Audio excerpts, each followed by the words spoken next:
అందరికీ నమస్కారం. Kiran Kumar vlog channel చూస్తున్న మీ అందరికీ స్వాగతం. ఈరోజు ఈ వీడియోలో నేను మీకు రావు బహదూర్ మూవీ చూడటానికి అయిన ఖర్చు ఎంతైందో ఈ వీడియోలో మీకు చూపించబోతున్నాను. అంతకంటే ముందు మన ఛానల్ని ఫస్ట్ టైం మీరు చూస్తున్నట్లయితే తప్పకుండా సబ్స్క్రైబ్ చేసుకోండి. మొత్తానికి మార్నింగ్ లేచి ఇదిగోండి ఇలా పళ్ళు తోముకొని చక్కగా స్నానం చేసి రూమ్కి లాక్ చేసుకొని బయలుదేరుతున్నాను. అంటే నైట్ చెత్త అయితే కొంత ఉంది, అది ఒక కవర్లో ప్యాక్ చేసుకొని పట్టుకొని వెళ్ళిపోతూ నడుచుకుంటూ మెట్రో స్టేషన్కి వెళ్ళి అక్కడున్న డస్ట్బిన్లు అయితే వేసేసాను. ఇది యూసుఫ్గూడ మెట్రో స్టేషన్. నేను యూసుఫ్గూడ నుంచి భరత్ నగర్కి వెళ్ళాలి.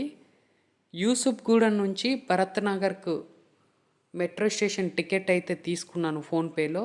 ధర వచ్చేసి 22 రూపాయలు. ఆన్ టైం అయితే నేను వెళ్తున్నాను. ఇదిగోండి రావు బహదూర్ మూవీ టికెట్ చూపిస్తున్నాను. ఇది బుక్ మై షోలో బుక్ చేసుకున్నాను. శశికళ థియేటర్, ఇది భరత్ నగర్లో ఉంటుంది. జిఎస్టీతో మొత్తం కలిపితే 64 రూపాయలు అయితే అయ్యింది. Yousufguda metro station travelling charges plus 64 రూపాయలు మూవీ టికెట్స్ మొత్తం కలిపితే 92 రూపాయలు అయ్యింది. ఓకేనా, ఇది బాగా గుర్తుపెట్టుకోండి మీరు. ఇప్పుడు మనం మెట్రో స్టేషన్ నుంచి అమీర్పేట దగ్గరే చేంజ్ అయ్యేవాలి. మియాపూర్కి వెళ్ళే మెట్రో ట్రైన్ అయితే ఎక్కాల్సి ఉంటుంది. ఇది మనము మియాపూర్కి వెళ్ళే మెట్రో ట్రైన్ ఎక్కి భరత్ నగర్లో మనం దిగాలి. ఫైనల్గా మనము భరత్ నగర్ మెట్రో స్టేషన్లో దిగేసి పరుగున అనుకుంటూ మూవీకి అయితే వెళ్తున్నాను. ఎందుకంటే ఇప్పటికే టైము 11:10 అయింది. ఇంకో 10 నిమిషాల్లో మూవీ అయితే స్టార్ట్ అవుతుంది. ఇది భరత్ నగర్ మెట్రో స్టేషన్. కింద మొత్తం కూడా మనకు మార్కెట్ అయితే ఉంటుంది.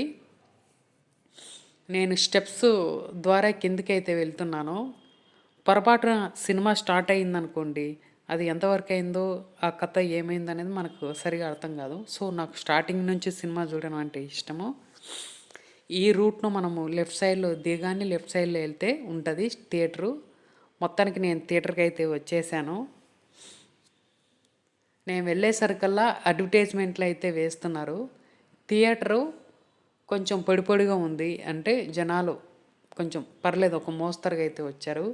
సినిమా చూశాను, బాగుంది. ఇప్పుడు అసలు కథ స్టార్ట్ అవుతుంది. ఎందుకంటే ఇంతవరకు నేను రూమ్ నుంచి మెట్రోకి వచ్చాను, ఇప్పుడు బస్సు ద్వారా రూమ్కి వెళ్తున్నాను. సో భరత్ నగర్ నుంచి మైత్రివనానికి వెళ్ళే బస్సు ఎక్కాలి. బస్ ఛార్జీ చూస్తే 25 రూపాయలు. సో ఇంకొక 3 రూపాయలు వేసుకొని నేను మెట్రోకి ఎక్కింటే బాగుండు, బట్ పర్లేదు, ఇదొక ప్రయోగం అనుకుందాము. 25 రూపాయలతోటి నేను మియాపూర్లో దిగాలి. ఇదిగోండి, ఇక్కడ ఎర్రగడ్డ మార్కెట్ అంటారు కదా, సండే మార్కెట్, అది ఇదే. చుట్టూ చాలామంది జనాలు అయితే ఉన్నారు. బస్సులు ట్రాన్స్పోర్ట్ అంతా కూడా చిన్నగా మూవ్ అవుతూ ఉంటుంది. ఎందుకంటే అంతా కూడా మార్కెట్ జరుగుతూ ఉంటుంది కాబట్టి అలా ఉంటుంది మనకు. దీన్ని సండే మార్కెట్ అంటారు, చోరు బజార్ అని కూడా అంటారు, ఇంకా ఏవేవో రకరకాల పేర్లు అయితే పిలుచుకుంటారు. ఇక్కడ మనకు ప్రతి వస్తువు కొంచెం తక్కువ ధరకు దొరుకుతుంది. బట్ క్వాలిటీ అనేది మాత్రం నా చేతుల్లో అయితే ఎవరి చేతుల్లోనూ ఉండదు. అది కొనేవాడు అమ్మేవాడి మీద ఆధారపడి ఉంటుంది. ఓకే, ఇప్పుడు పెద్ద షాపింగ్ కాంప్లెక్స్ అయితే ఉన్నాయి, అదే ఎర్రగడ్డలో. దీన్ని దాటిన తర్వాత ఈఎస్ఐ హాస్పిటల్ అనేది వస్తుంది.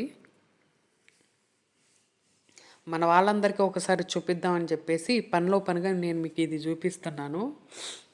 ఇది మియాపూర్లో దిగి నేను టువర్డ్స్ రాయదుర్గానికి వెళ్ళే బస్సు అయితే ఎక్కాలి. నేను అక్కడ దిగి ఆ కూడలిని దాటుకుని వెళ్తున్నాను. మొత్తం కూడా స్టాప్ రెడ్ లైట్ పడటం వల్ల వెహికల్స్ అన్నీ ఆగాయి. ఈ గ్యాప్లో నేను చేంజ్ అవుతున్నానండి. కొత్తగా ఎన్టీఆర్ విగ్రహం పెట్టారు, అది ఇదే. నేను పూర్తిగా చూపించలేకపోయినాను, ఇంకోసారి చూపిస్తాను. ఎందుకంటే రోడ్డు జాగ్రత్తగా క్రాస్ చేయాలి అని చెప్పేసి నేను కొంచెం తొందరగా వచ్చాను, అందుకు సరిగా వీడియో అనేది ఉండకపోవచ్చు. కాస్త సర్దుబాటు చేసుకోండి. ఇది జీబ్రా క్రాసింగ్. అనుకోకుండా నేను కరెక్ట్గా జీబ్రా క్రాసింగ్లోనే రోడ్ అనేది చేంజ్ అయ్యాను. ఇదివరకు అయితే నేను చేంజ్ అయ్యేవాడిని కాదు. ఇక్కడ ఆటోస్ ఉన్నాయి, అలాగే క్యాబ్స్ వస్తాయి బుక్ చేసుకుంటే. బట్ మనం మాత్రం ఆర్టీసీ బస్సులోనే వెళ్తున్నాము. మైత్రివనం నుంచి టువర్డ్స్ యూసుఫ్గూడకు 20 రూపాయలు, ఆల్మోస్ట్ 45 రూపాయలు అయిపోయింది. తిరిగి రిటర్న్ రావడం కోసం అయిన ఖర్చు అది. మొత్తానికి 28 రూపాయలు అనేది మెట్రో ఛార్జీ. సో 92 రూపాయలు పోయేటప్పుడు, 45 రూపాయలు వచ్చేటప్పుడు టోటల్గా 137 రూపాయలు అయ్యింది. దీన్ని బట్టి నాకు అర్థమైంది ఏంటంటే మెట్రో అయితేనే నాకు బెస్ట్ అని అర్థమైంది. చూసారు కదా ఫ్రెండ్స్, ఈ వీడియో కనుక మీకు నచ్చితే లైక్ చేయండి, షేర్ చేయండి, కామెంట్ చేయండి. మర్చిపోకుండా మన ఛానల్ని సబ్స్క్రైబ్ చేసుకోండి. Thank you.